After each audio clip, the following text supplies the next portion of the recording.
$250,000. That's what my HOA said I owed them. For what? For daring to live in my own home the way I wanted.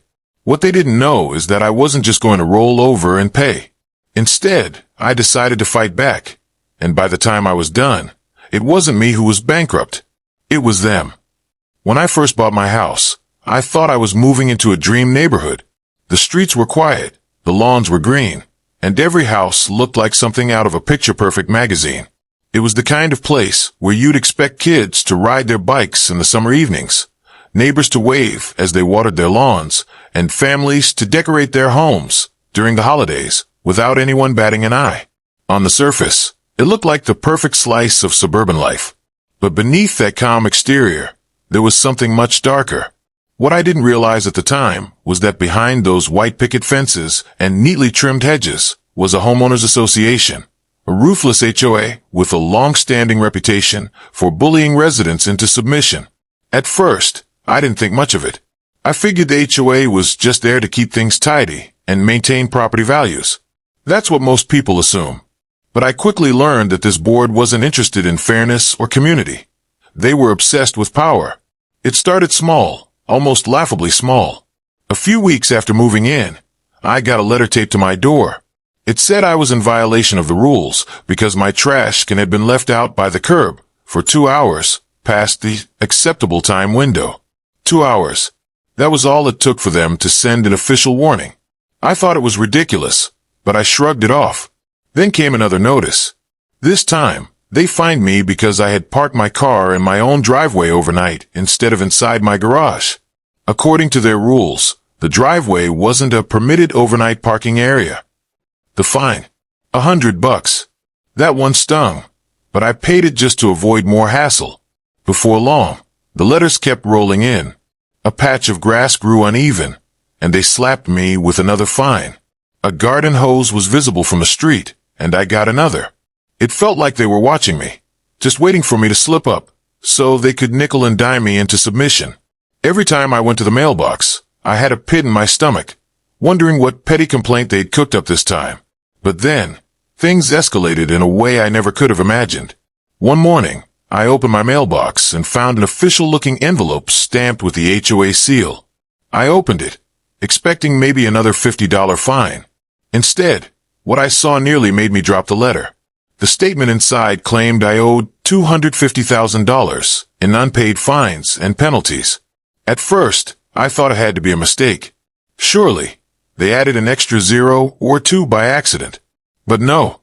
According to the document, they had been tallying up every supposed violation I'd ever had, and because I didn't pay some of the fines on time, they had tacked on late fees and administrative penalties. Over months, it had snowballed into a total that looked like something out of a bad movie. $250,000. My jaw literally dropped. I sat there at the kitchen table, staring at the paper, rereading the number over and over as if it might change if I blinked enough times. $100 here, and there was annoying but manageable. But $250,000? That was more than I had ever saved in my life.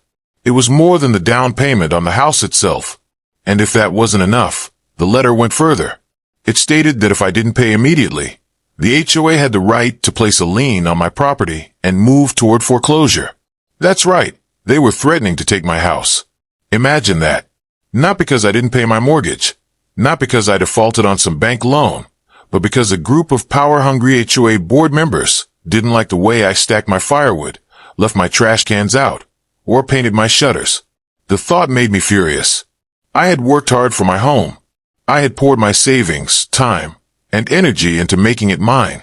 And now, some self-important board members thought they could bully me into handing it all over because of their inflated fines? At that moment, I knew one thing for sure. I wasn't going to just roll over and let them take everything from me. I knew right then I had two choices. Pay up and let them crush me, or fight back with everything I had. And trust me, I'm not the type to roll over. If they thought they could bury me under a mountain of bogus fines and threats, they picked the wrong homeowner. The very first thing I did was sit down with the HOA's own rulebook, the bylaws they love to throw around at every resident. I spent hours combing through every page, every section, every footnote. And let me tell you, the more I read, the angrier I got. Because what I discovered was shocking. A huge portion of their rules were not only ridiculous, but completely unenforceable. Some of the fines they were trying to hit me with had no legal basis at all. Others directly contradicted state laws that govern homeowners associations.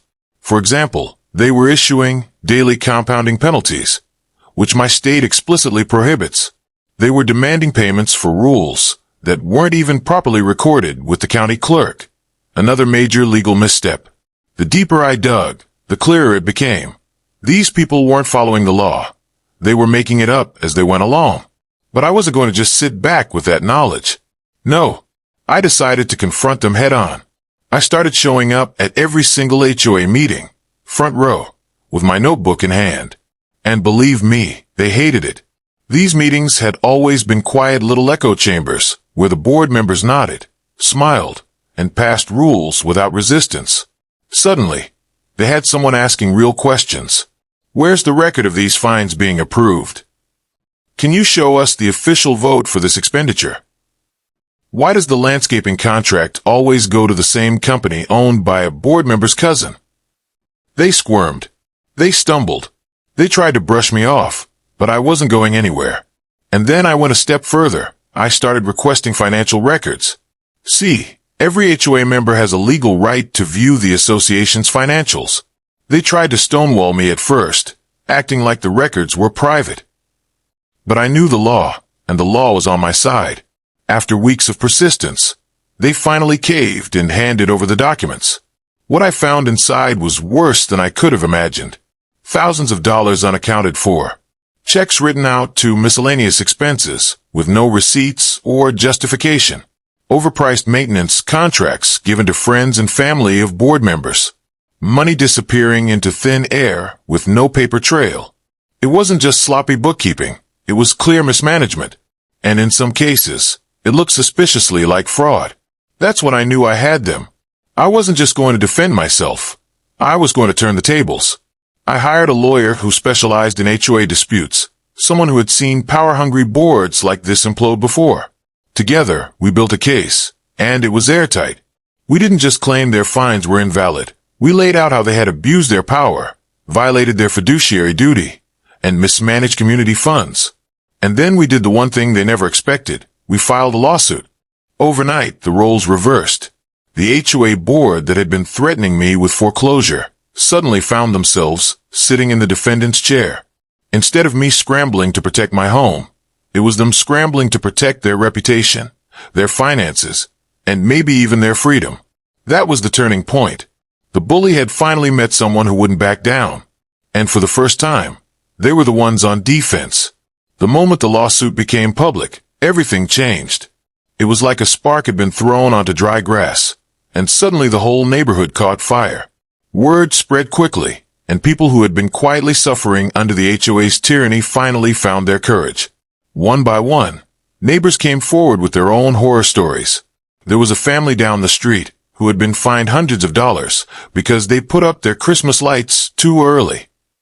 Can you imagine that? Something as simple and joyful as holiday decorations being treated like a crime.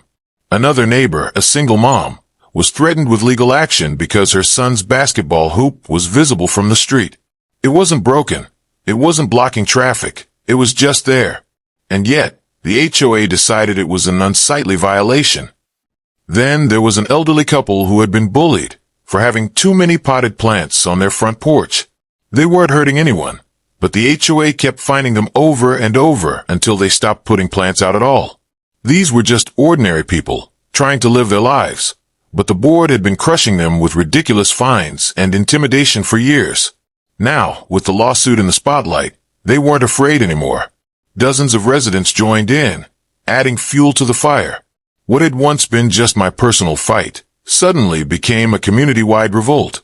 And the HOA board, who once thought they could scare everyone into silence, was facing a full-blown uprising. When we finally got to court, their case collapsed almost immediately.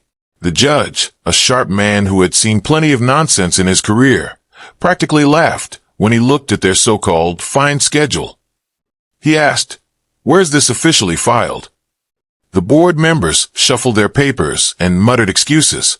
That's when the judge pointed out the obvious. It had never been properly filed with the county, which meant it wasn't legally binding at all. In other words, every single fine they had levied against me, and against my neighbors, was worthless. And that was just the beginning. The financial irregularities I had uncovered became the real bombshell. The court demanded explanations. Where did this money go?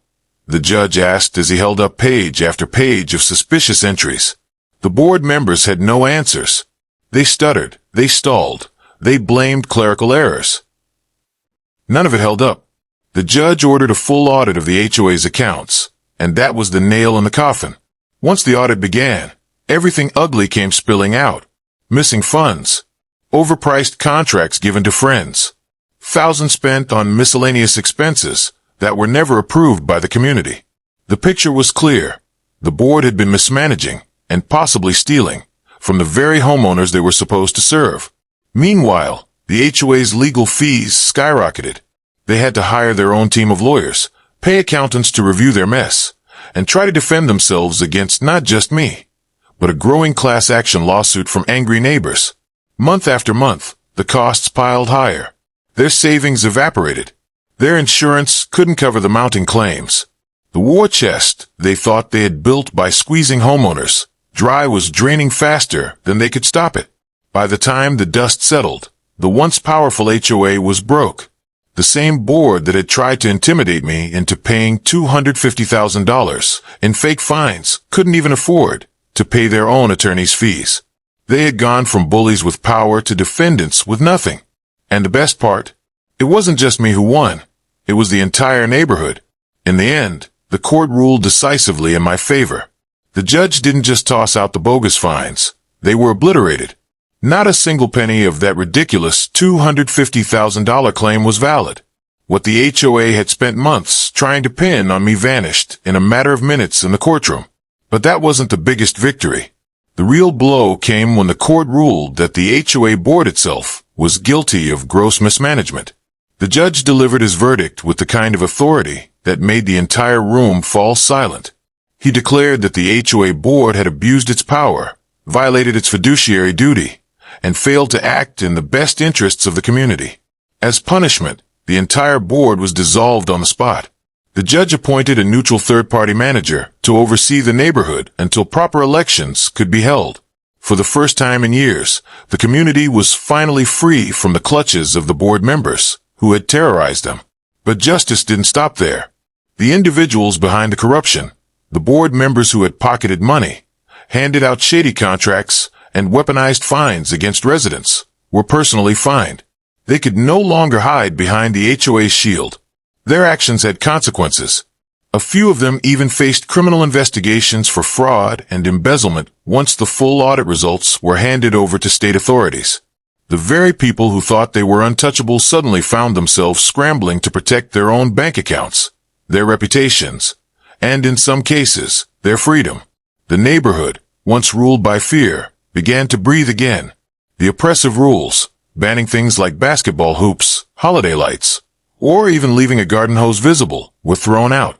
Families who had been fined into silence finally felt like they had their voices back. Neighbors started decorating their homes for the holidays without looking over their shoulders.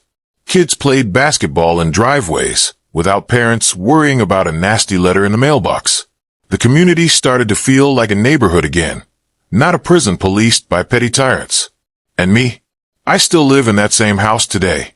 Every time I walk past the old HOA office, now just an empty, abandoned building, I can't help but smile.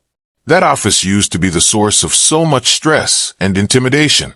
Now, it's nothing more than a hollow shell, a reminder of what happens when bullies push too far. They thought they could ruin me, but instead, I turned the tables and bankrupted them.